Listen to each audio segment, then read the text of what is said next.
Penguasa kota dari kota utama sangat yakin bahwa dia dapat memanggil kembali iblis yang diatur. Dan Feng Tianxing lebih yakin bahwa dia dapat menahan iblis ini. Hanya saja dalam situasi saat ini, penguasa kota utama tidak mengetahui pemikiran dan metode Feng Tianxing. Dan selain itu, Feng Tianxing memiliki terlalu sedikit setan di tangannya. Bahkan jika dia mengantongi sedikit, itu tidak cukup untuk mempengaruhi situasi keseluruhan. Pada saat itu, dia akan bisa mendapatkan sejumlah besar iblis yang mampu. Setelah berdiskusi, keduanya akhirnya merampungkan rencana kerjasama ini. Tuan Kota Luo, menurut apa yang Anda katakan, kirim 100.000 setan untuk belajar setiap 3 bulan. Perlu waktu sekitar 2 bulan untuk perluasan saya. Fasilitasnya mungkin sedikit kasar saat itu, tetapi dampaknya tidak akan besar. 1 batch di bulan Maret, total 5 tahun, total 20 batch, total 2 juta setan. Menurut ini sebagai jumlah maksimum ekspansi.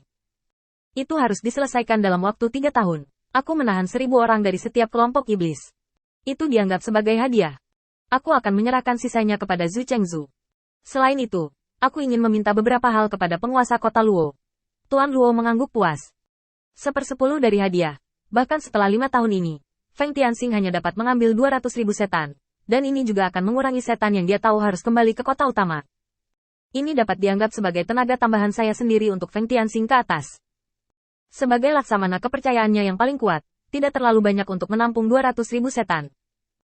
Tanyakan saja apa yang kamu inginkan, dan aku akan menjanjikan semua yang aku bisa. Feng Tianxing berpura-pura ragu, lalu dia berbicara. Perluasan akademi telah berlangsung begitu lama, dan tenaga iblis tidak cocok. Mereka harus belajar di akademi dan meningkatkan kekuatan mereka sehingga mereka dapat bekerja untuk Tuan Kota Luo di masa depan. Jadi saya ingin untuk bertanya kepada penguasa Kota Luo, mintalah beberapa budak manusia yang memiliki anggota tubuh yang sehat dan tubuh yang kuat adalah yang terbaik. Mendengar proposal Feng Tianxing, Tuan Kota Luo juga ragu-ragu. Lagi pula, meskipun budak manusia itu murah, namanya tidak dibenarkan. Tapi karena ini adalah pertama kalinya Feng Tianxing mengajukan permintaan yang sebenarnya kepadanya, Tuan Kota Luo tidak bermaksud menolak, jadi dia berpikir sejenak sebelum berbicara. Nah, di bagian dunia saya, ada posisi resmi yang bertanggung jawab untuk menumbuhkan umat manusia. Saya akan menghadiahkannya kepada Anda. Saya akan mengatur 50.000 yuan untuk Anda sebagai budak umat manusia.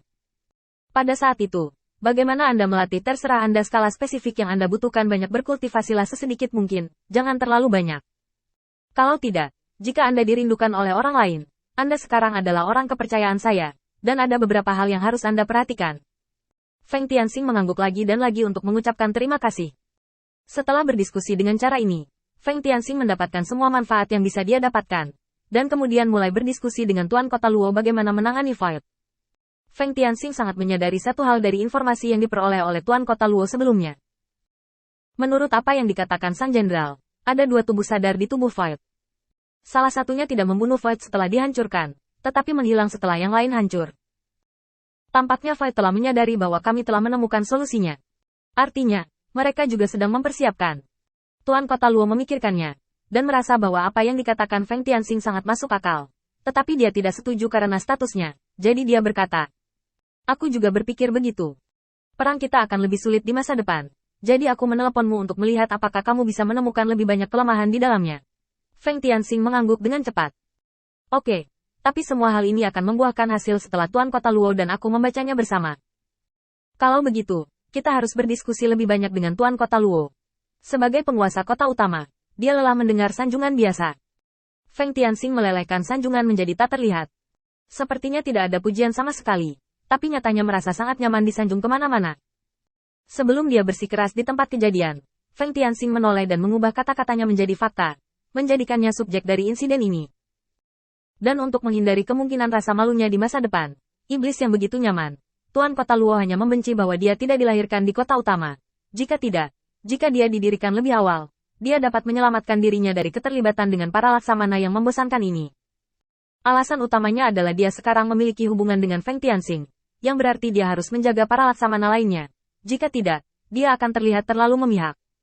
Laksamana Feng, ini adalah lingkaran teleportasi menuju garis depan. Kemungkinan kecelakaan relatif rendah, tetapi sama sekali tidak mustahil. Apakah Anda berani mengikuti saya? Feng Tianxing mengangguk setuju. Merupakan kehormatan bagi saya untuk dapat menghadapi kehampaan dengan Tuan Kota Luo. Dengan kecemerlangan lingkaran teleportasi yang berkedip-kedip, sekelompok orang datang ke tanah baru yang luas. Ada pasir kuning di mana-mana, tak terbatas.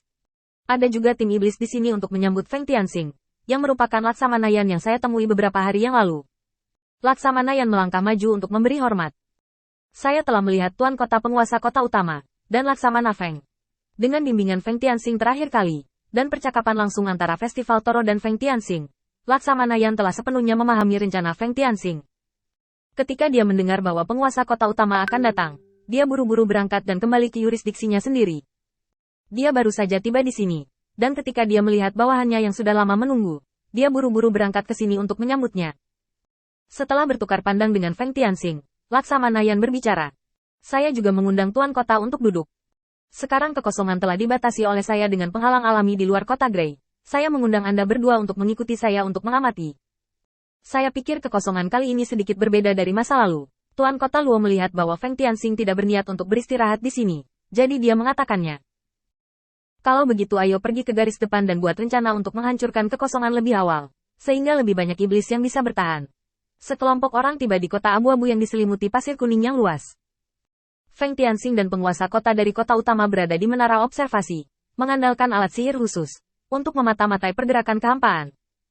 Floyd sedang bersiap untuk menyerang Grey City, dan, anjing, muda muncul satu demi satu. Feng Tianxing menunjuk ke anjing itu dan berkata, ini adalah kekuatan tempur terendah dari bawahan Floyd. Dengan jumlah yang sama, mereka seharusnya bisa bersaing dengan iblis remaja. Jika jumlahnya cukup, mereka bisa memburu iblis dewasa. Lihat, Tuan Luo, anjing, itu bisa hanya menampung batu kecubung. Mereka adalah mesin tempur yang diproduksi secara massal. Sekarang di belakang senjata ajaib, hanya ada sedikit setan di sekitarnya. Jadi Feng Tianxing berbicara lebih lugas. City Lord Luo mengangguk berulang kali. Karena mereka tidak membutuhkan proses kehamilan, kecepatan pengisian bagian kekuatan tempur mereka ini harus lebih cepat dari kita. Feng Tianxing baru saja melihatnya. Tetapi dia memiliki ide yang berani di dalam hatinya. Mungkin, yang disebut umpan meriam ini adalah kesadaran yang mendasari kekosongan satu demi satu. Sama seperti Li Gou dan di bawahnya, mereka hanyalah bagian yang sangat umum. Lagi pula, yang bertahan dalam kehampaan adalah kesadaran, bukan daging. Jadi jumlah mereka kemungkinan besar merupakan akumulasi yang sangat lama.